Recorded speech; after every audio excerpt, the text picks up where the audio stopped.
Kan kalau kita makan 5 piring, rasanya pantas sekali kita bayar 5 piring. Jahat, saya tidak bertanggung jawab, saya curang kalau saya menerima makanan tapi saya tidak membayarnya. Itu pun dalam gereja kita dapat makanan rohani, menjadi jahat, menjadi tidak bertanggung jawab, menjadi sesuatu tidak masuk akal. Kalau kita makan makanan rohani lalu kita tidak mau memberi untuk Tuhan 10%-nya, itu haknya Tuhan. Saya sangat prihatin seorang yang mengatasnamakan hamba Tuhan sebagai penjajah atau penjual firman Tuhan. Mari kita uji apakah benar perkataan si Gilbert itu berasal dari roh Allah atau dari setan si iblis. Kita baca nubuat Yesaya pasal 55 ayat 1. Yesaya pasal 55 ayat 1 saya bacakan. Ayo, hai semua orang yang haus, marilah dan minumlah air. Dan hai orang yang tidak mempunyai uang, marilah, terimalah gandum tanpa uang pembeli. Dan makanlah juga anggur dan susu tanpa bayar. Mari kita compare nubuat Yesaya di Wahyu pasal 22 ayat 16 dan 17. Saya bacakan. Aku, Yesus, telah mengutus malaikatku untuk memberi kesaksian tentang semuanya ini kepadamu bagi jemaat-jemaat. Aku adalah Tunas, yaitu keturunan Daud, bintang timur yang gilang gemilang. Marilah, dan barang siapa yang mendengarnya, hendaklah ia berkata, marilah. Dan barang siapa yang haus, hendaklah ia datang. Dan barang siapa yang mau, hendaklah ia mengambil air kehidupan dengan cuma-cuma. Di sini Yesus katakan, barang siapa yang haus tentang kebenaran firman Tuhan, datang. Karena Yesus memberi dengan cuma-cuma. Demikian juga dikatakan di Matius 10 ayat 7 dan 8 dan 2 Korintus 11 ayat 7. Yesus berpesan kepada para muridnya, karena mereka mendapatkan dengan cuma-cuma, mereka juga harus memberikan dengan cuma-cuma. Jadi tidak ada alasan untuk memperjualbelikan kebenaran firman Tuhan. Contoh yang lain, kita baca di Kisah Para Rasul 8 ayat 18 dan 20. Ketika Simon melihat bahwa pemberian Roh Kudus terjadi oleh karena rasul-rasul itu menumpahkan tangan, ia menawarkan uang kepada mereka, serta berkata, berikanlah juga kepadaku kuasa itu, supaya jika aku menumpangkan tanganku di atas seseorang, ia boleh menerima Roh Kudus. Tetapi Petrus berkata kepadanya, binasalah kiranya uangmu itu bersama dengan engkau. Jadi ada seseorang yang mencoba ingin membeli kuasa roh itu. Rasul Petrus katakan, binasalah uangmu serta engkau. Apakah perkataan si Gilbert sama dengan apa yang Alkitab katakan? Jika jawabannya tidak atau beda, mari kita baca Roma pasal 16 ayat 18 dan Filipi 3 ayat 19, Matius pasal 15 ayat 9 dan 2 Korintus 11 ayat 13 sampai 15. Saya bacakan. Roma pasal 16 ayat 18. Sebab orang-orang demikian tidak melayani Kristus Tuhan kita, tetapi melayani perut mereka sendiri. Kita baca Filipi 3 ayat 19. Dikatakan,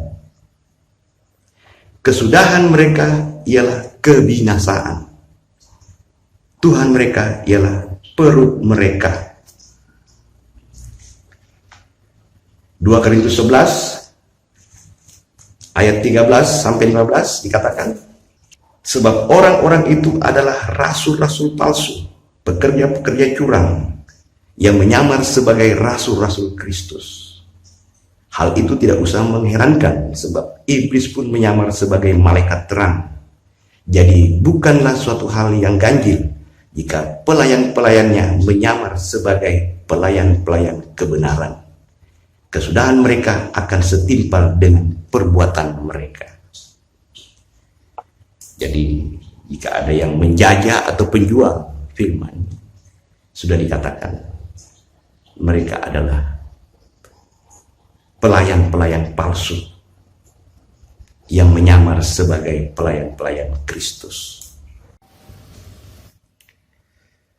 Para rasul sudah memberi teladan dengan bekerja untuk mencukupi kebutuhan hidupnya, bekerja siang malam agar tidak menjadi beban bagi para jemaatnya.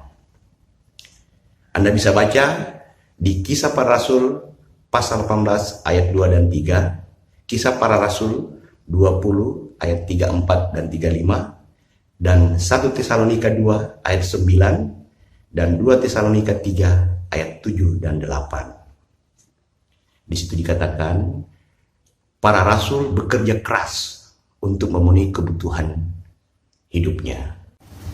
Tentang persembahan perpuluhan, persembahan khusus atau buah sulung, termasuk makanan haram atau perayaan hari-hari raya tertentu, semua itu diperintahkan kepada bangsa Israel dan bersifat mengikat, tidak kepada nenek moyang mereka dan tidak kepada bangsa-bangsa lain, termasuk si Gilbert dan para pendeta yang mengajarkan tentang perpuluhan.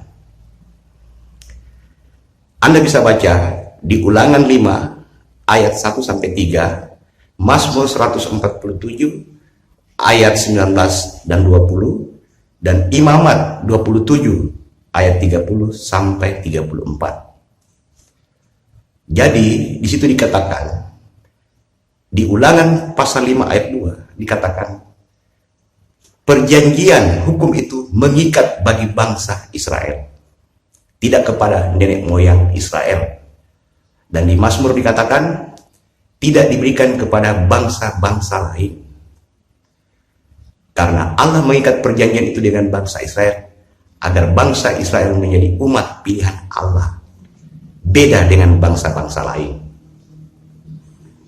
Jadi kalau Anda baca di Maleakhi 3 ayat 6-12, di situ Allah berfirman, Allah katakan kepada bangsa Israel, tujuannya agar di ayat 12 dikatakan agar semua bangsa menyebut bangsa Israel berbahagia.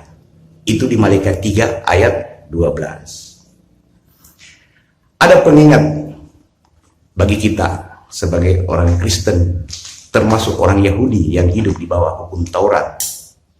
Kita baca di Ibrani pasal 10 ayat 5 sampai 8.